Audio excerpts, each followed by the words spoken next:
আসসালামু আলাইকুম, আমি নুসরাত জাহান লিয়া। কেমন আছেন আপনারা? আলহামদুলিল্লাহ আমরা ভালো আছি। চলে এসেছি প্রতিদিনের ব্লগ নিয়ে।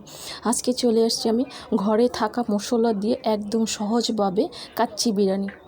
ঘরের মধ্যে যা মশলা ছিল সেগুলো দিয়েই তৈরি করেছি আজকের কাচ্চিটা। আসুন দেখাই, শেয়ার করি আপনাদের সাথে। নিয়ে নিচ্ছি একটা প্যান, আর প্যানের মধ্যেই দিয়ে দিয়েছি মুরগির মাংস। এখানে কিন্তু ব্রয়লারের মুরগির মাংস। এখন আমি এর মধ্যে দিয়ে দিচ্ছি লবণ, ধনিয়া গুঁড়ি, হলুদের গুঁড়ি, শুকনো মরিচের গুঁড়ি, দিয়ে দিচ্ছি বিরিয়ানির মশলা, আদা বাটা, রসুন বাটা, জিরে বাটা, লেবুর রস, পেঁয়াজ বেরেস্তা, দিয়ে দিচ্ছি গরম মশলা, লং, এলাচ, দারচিনি আর তেজপাতা। এখন সবগুলো আমি হাত দিয়ে মাখিয়ে নেব। সব কিছু দিয়ে মাখানো হয়ে গেছে। এখন দিয়ে দিচ্ছি তেল। বেরেস্তা করে রেখেছিলাম সেই তেলটাই দিয়ে দিয়েছি।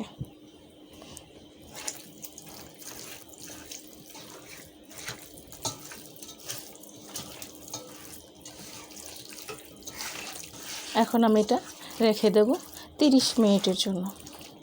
ফিরে আসব 30 মিনিট পর। আসুন বাকি কাজটুকু দেখাই। এখানে নিয়ে নিয়েছি আলু, দিয়ে দিচ্ছি জর্দা রং। এখন আমি জর্দা রঙের সাথে আলুটা ভালো করে মাখিয়ে নিলাম। আলুটাও একেবারে রেডি। প্যানের মধ্যে তেল দেওয়া হয়েছে। তেলটা একটু গরম হওয়া পর্যন্ত আমি অপেক্ষা করব।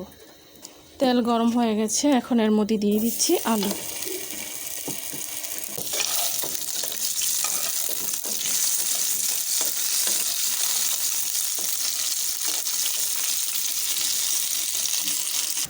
আলুটা সম্পূর্ণ ভাজা হয়ে গেছে। এখন এটা নামিয়ে ফেলা হবে।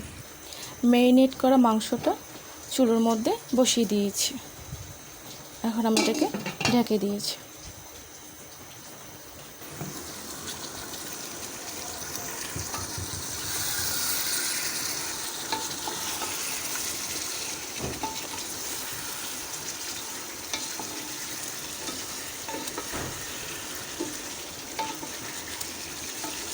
আমি কিন্তু এখানে কোনো পানি অ্যাড করি নাই।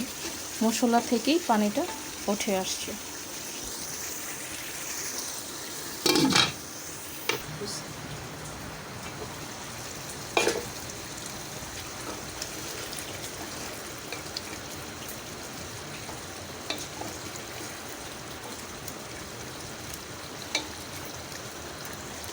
মাংসটা একেবারে হয়ে গেছে। এর বেশি আর সিদ্ধ করব না আমি, কারণ 3 ভাগ অংশই আমি সিদ্ধ করে ফেলছি। এখন আমি এটা নামিয়ে ফেলবো।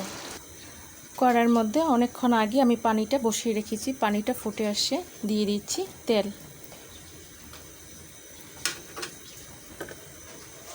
গরম মশলা, লং, এলাচ, দারচিনি আর তেজপাতা। দিয়ে দিচ্ছি আস্ত জিরে,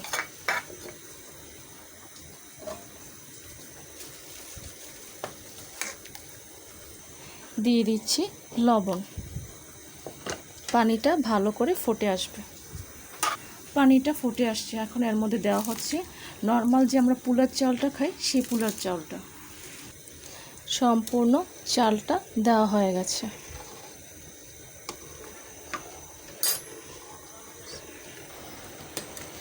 চালটা কিন্তু এখনও ফোটেনি। এটা আর একটু সময় লাগবে ফুটতে। চালটা পুরোপুরি সিদ্ধ হয়ে গেছে। এখন আমি এটা নামিয়ে ফেলব। মাংসের হাঁড়িটা বসিয়ে দিচ্ছি। এখন এর মধ্যে দিয়ে দিচ্ছি ভাতগুলো।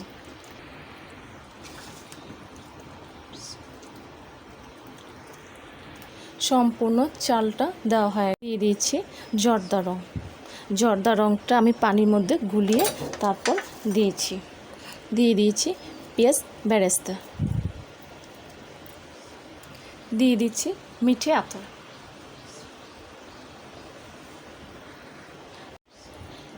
এখন দিয়ে দিচ্ছি আলু। আলুটা আমি তখন দিতে ভুলে গিয়েছিলাম। আলুটা সম্পূর্ণ দিয়ে দিয়েছি। এখন আলুটাকে আমি একটু ভাতটা দিয়ে ঢেকে দিচ্ছি। আলুটা কিন্তু আপনারা মাংসের মধ্যে দিয়ে দেবেন। আমি বলে দিচ্ছি আবারও, আমি দিতে ভুলে গিয়েছিলাম, যার কারণে আমি আলুটা পরে দিয়েছি। কোনো সমস্যা নেই, কারণ আলুটাও ভাজা আছে আর চালটাও তো একেবারে রেডি। এখন আমি এটাকে দমে দিয়ে দেব ঠিক 40 মিনিটের জন্য। ফিরে আসব 40 মিনিট পর। আর এখন আমি এটাকে এখান থেকে একটা লবঙ্গ দিয়ে আটকে দিচ্ছি। আসছে সম্পূর্ণটা একেবারে হওয়ার পর। এখন আমি এটাকে আস্তে আস্তে নেড়ে দেব।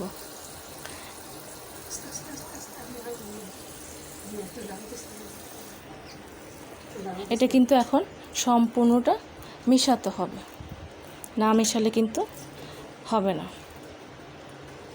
খুব আস্তে আস্তে এটাকে মেশাতে হবে, যেহেতু অনেকটা।